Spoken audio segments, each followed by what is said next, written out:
விஜயகாந்துக்கு நீங்கள் நன்றி கடன் பட்டிருக்கீங்க. நீங்கள் என்ன பண்ணியிருக்கணும், சினிமாவில் பேட்டிகளில் என்னுடைய முன்னோடி எங்கள் அண்ணன் விஜயகாந்த், அவர் இல்லைன்னா நான் இல்லை அப்படின்னு சொல்லியிருக்கணும். எதாவது பண்ணீங்களா? என்னைக்கா பேசியிருக்கீங்களா?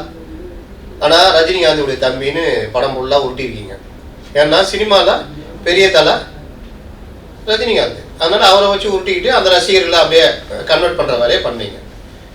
அரசியலுக்கு வந்தீங்க.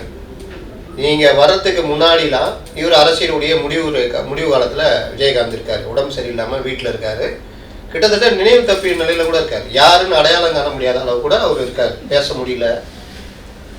ரஜினிகாந்த் போய் பார்க்குறாரு, ரஜினிகாந்த் அவருக்கு புரியுது, விஜயகாந்துக்கு கையை பிடிச்சிக்கிறாரு. இந்த மாதிரி பலர் தியாகு பழைய நண்பர் போய் பார்த்துட்டு வந்து கண்ணீர் விட்டு சொல்கிறாரு, என் நண்பரை நான் எப்படி பார்த்தேன், இன்னைக்கு இப்படி இருக்கிறான் அப்படின்னு. ஒவ்வொருத்தரும் போய் பார்க்குறாங்க. ஸ்டாலின் போய் பார்க்குறாரு. இத்தனைக்கும் அவங்க வந்து இந்த ஸ்டாலின் கூட்டணிகளே இல்லை, பார்க்குறாங்க மாதிரி. நீங்கள் போய் பார்த்துட்டுமா வேணாவா? ஒரு பேட்டியில் விஜய் பிரேமலா கிட்ட கேட்குறாங்க,